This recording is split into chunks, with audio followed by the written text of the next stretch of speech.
بسم اللہ الرحمن الرحیم۔ جب ایک بچے نے حضرت یوسف علیہ السلام کو زلیخا سے بچایا۔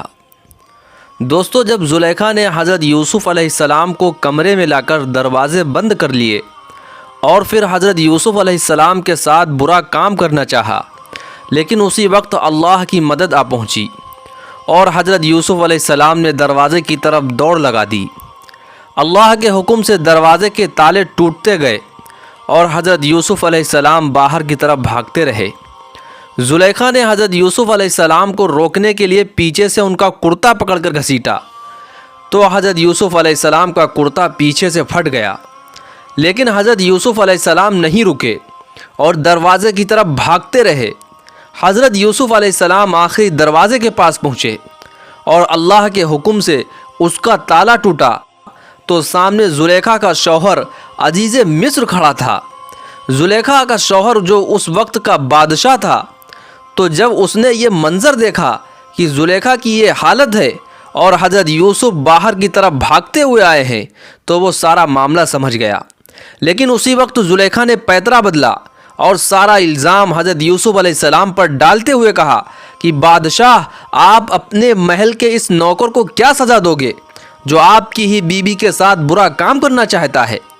زلیخا نے اس طرح بات کی کہ عزیز مصر کو بھی یقین ہو گیا کہ اصل گنہگار حضرت یوسف علیہ السلام ہے۔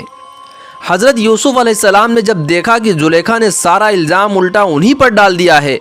تو حضرت یوسف علیہ السلام بھی بول اٹھے اور کہنے لگے کہ بادشاہ سلامت، میری کوئی غلطی نہیں ہے، میں تو انہیں اپنی ماں کی طرح سمجھتا ہوں۔ انہوں نے خود ہی مجھے اپنے ساتھ برا کام کرنے کے لیے کمرے میں بلایا تھا، اور پھر جب میں نے انکار کیا اور دروازے کی طرف بھاگا تو آپ کے سامنے آ کر یہ سارا الزام ہمارے اوپر ڈال رہی ہیں۔ بادشاہ، میں بے قصور ہوں۔ یہ سن کر بادشاہ بھی حیران رہ گیا، کیونکہ دونوں ایک دوسرے پر الزام لگا رہے تھے اور کوئی گواہی دینے والا نہ تھا۔ حضرت یوسف علیہ السلام بہت چھوٹے تھے، صرف 16 سال کی عمر تھی۔ یہ حالت دیکھ کر ان کی آنکھوں میں آنسو بھر آئے، کیونکہ حضرت یوسف علیہ السلام سمجھ گئے تھے کہ بادشاہ تو اپنی بیوی کی ہی بات مانے گا، میں تو محل کا نوکر ہوں، بادشاہ میری بات کیسے مانے گا؟ حضرت یوسف علیہ السلام کی آنکھوں میں آنسو تھے، دل ہی دل اللہ سے فریاد کر رہے تھے کہ اللہ، مجھے اس گندے الزام سے بچا لیجئے۔ بادشاہ نے دل میں سوچا کہ اپنی بیوی کی بات ماننے ہی میں فائدہ ہے، کیونکہ اگر میں نے اس وقت یوسف کو سچا مان کر اپنی بیوی پر الزام ڈال دیا تو پورے ملک میں میری بہت بدنامی ہوگی اور لوگ کہیں گے کہ بادشاہ کی بیوی اپنے نوکر کے ساتھ گندا کام کرتی ہے، پھر تو میں منہ دکھانے کے لائق بھی نہیں بچوں گا۔ اس لیے یوسف پر ہی الزام ڈالنا بہتر ہوگا۔ اور پھر بادشاہ حضرت یوسف علیہ السلام پر غصہ ہونے لگا اور ڈانٹنے لگا کہ تیری ہمت کیسے ہوئی میری بیوی کے ساتھ برا کام کرنے کی؟ یوسف، تجھے تو میں نے بڑی عزت کے ساتھ محل کا شہزادہ بنا کر رکھا تھا، اور تو نے میری ہی بیوی کے ساتھ گندا کام کرنا چاہا۔ تجھے شرم نہیں آتی؟ میں تو تجھے جیل کی سزا دوں گا۔ آس پاس کھڑے لوگ بھی حضرت یوسف علیہ السلام کو ڈانٹنے لگے کہ تجھے شرم نہیں آتی کہ تم بادشاہ کی بیوی کو چھیڑتا ہے جو محل کی رانی ہے؟ ہم تو ان کے سامنے نظریں اٹھاتے ہوئے بھی ڈرتے ہیں، اور تجھے بادشاہ نے اتنی عزت دی، محل کا شہزادہ بنا کر رکھا، لیکن تجھے وہ عزت راس نہ آئی، تو بادشاہ کی بیوی کو ہی چھیڑنے لگا۔ حضرت یوسف علیہ السلام، جو بیچارے اس وقت چھوٹے لڑکے تھے، وہ اتنے لوگوں کی ڈانٹ برداشت نہ کر پائے اور آنکھوں سے آنسو بہنے لگے۔ حضرت یوسف علیہ السلام بھی بیچارے اس وقت کیا بولتے، کیونکہ ان کو پتہ تھا کہ اس وقت میں چاہے جتنی صفائیاں دے دوں پھر بھی لوگ میری بات نہیں مانیں گے، بلکہ مجھ کو ہی اصلی گنہگار سمجھیں گے۔ اس لیے آنکھوں کے آنسوؤں کے ساتھ حضرت یوسف علیہ السلام دل ہی دل اللہ سے دعا کرنے لگے کہ میرے پروردگار، جیسے آپ نے کمرے کے اندر میری حفاظت فرمائی تھی اور دروازوں کے تالے میرے لیے توڑ دیے تھے، تو اب تیرا یوسف تیری بارگاہ میں فریاد کرتا ہے کہ اللہ میری مدد فرما، یہاں کوئی میری سننے والا نہیں۔ حضرت یوسف علیہ السلام کی درد بھری فریاد نے آسمانوں میں تہلکہ مچا دیا، اور اسی وقت اللہ کی مدد آ پہنچی۔ اس وقت بادشاہ کے بغل میں ایک عورت کھڑی تھی، اس کے گود میں ایک دودھ پیتا بچہ تھا، جس کی پیدائش کو ابھی صرف 16 دن ہی گزرے تھے، جب حضرت یوسف علیہ السلام نے اللہ سے فریاد کی تو اللہ نے اس 16 دن کے بچے کو بولنے کی طاقت دی، اور اس بچے نے تیز آواز میں پکار کر کہا کہ بادشاہ، اگر تم حقیقت میں اس معاملے کا فیصلہ کرنا چاہتے ہو اور جاننا چاہتے ہو کہ کون اصلی گنہگار ہے تو یوسف نے جو کرتا پہن رکھا ہے اس کرتے کو دیکھو۔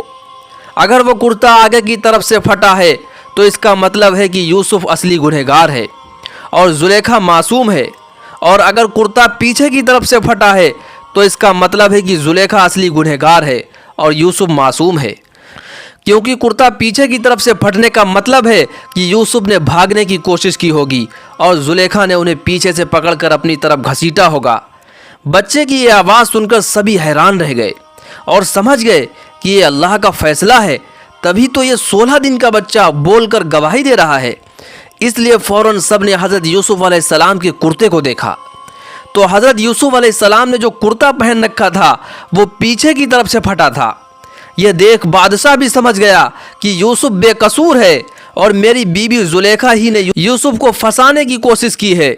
یہ سب اسی کی چال ہے۔ بادشاہ نے اپنی بیوی زلیخا کو ڈانٹا اور کہا کہ زلیخا، اب تم نے اس بچے کی گواہی سن لی ہے نا، اس لیے اب تمہیں بھی اس بات کا یقین ہو گیا ہوگا۔ زلیخا بالکل خاموش کھڑی تھی۔ بادشاہ نے اپنی بیوی کو ڈانٹتے ہوئے کہا کہ زلیخا، تجھے اسی وقت معافی مانگنی ہوگی، اور پھر حضرت یوسف علیہ السلام سے کہا کہ بیٹا، میری عزت تمہارے ہاتھ میں ہے، اس لیے اس بات کو اپنے سے آگے کسی کو مت بتانا، ورنہ میری بہت بدنامی ہوگی۔ بادشاہ بہت سمجھدار تھا، اس لیے اس نے اس معاملے کو دبانا ہی مناسب سمجھا اور سوچا کہ اگر میں اپنی بیوی کو کوئی سزا دیتا ہوں تو یہ بات پورے ملک میں پھیل جائے گی اور پھر میری بہت بدنامی ہوگی کہ بادشاہ کی بیوی اپنے نوکر کے ساتھ برا کام کرنا چاہتی تھی۔ اس لیے بادشاہ نے حضرت یوسف علیہ السلام کو بھی سمجھایا اور اپنی بیوی زلیخا کو بھی ڈانٹا اور معاملے کو رفع دفع کر دیا۔ لیکن اس جگہ پر کھڑے کچھ لوگوں نے اس بات کو دھیرے دھیرے ایک دوسرے سے کہہ کر پھیلا دیا، اور پھر یہ بات محل سے باہر نکل کر 2-4 دنوں میں پورے ملک میں پھیل گئی۔ شہر کی عورتیں زلیخا کے بارے میں الٹی سیدھی باتیں کرنے لگیں اور کہنے لگیں کہ ارے وہ کتنی بے شرم عورت ہے کہ اپنے محل کے نوکر پر عاشق ہو گئی، ارے اسے عاشق ہی ہونا تھا تو کسی شہزادے پر ہوتی، کسی امیر باپ کے لڑکے پر ہوتی۔ زلیخا تو پورے ملک کی رانی ہے، تو اس کی سوچ اتنی گھٹیا کیسے ہو سکتی ہے کہ وہ اپنے نوکر پر ڈورے ڈالنے لگی۔ زلیخا کو جب اس بات کی خبر ہوئی کہ شہر کی عورتیں میرے بارے میں ایسی ایسی باتیں کر رہی ہیں تو وہ بہت شرمندہ ہوئی اور محل کے اندر ہی بیٹھ گئی، کسی کا سامنا نہ کرتی۔ لیکن کچھ دنوں کے بعد اسے خیال آیا اور پھر اس نے ایک چال چلی۔ زلیخا نے شہر کے بڑے بڑے مالداروں کی بیویوں کو کھانے کی دعوت دی اور اپنے محل بلوایا۔ جب ساری عورتیں محل آ گئیں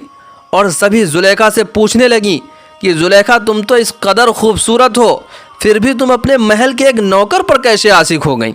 ارے ہم تو اپنے گھروں کے نوکروں سے سیدھے منہ بات بھی نہیں کرتے، ان کے اوپر عاشق ہونا تو بہت دور کی بات ہے۔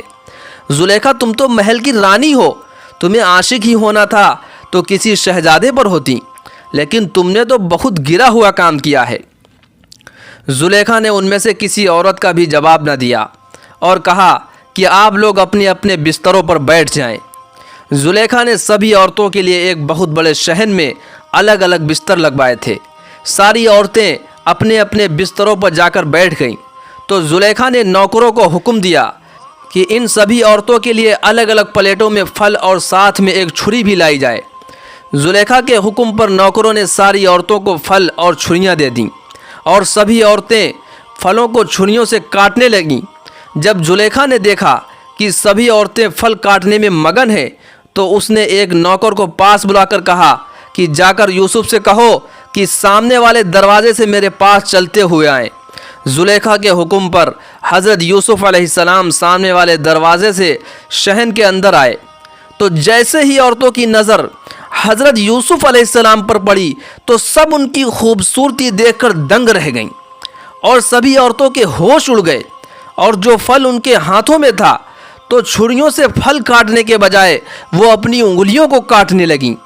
حضرت یوسف علیہ السلام کی خوبصورتی کے سامنے انہیں احساس بھی نہ ہوا کہ ہم اپنی انگلیوں کو چھری سے کاٹ رہے ہیں۔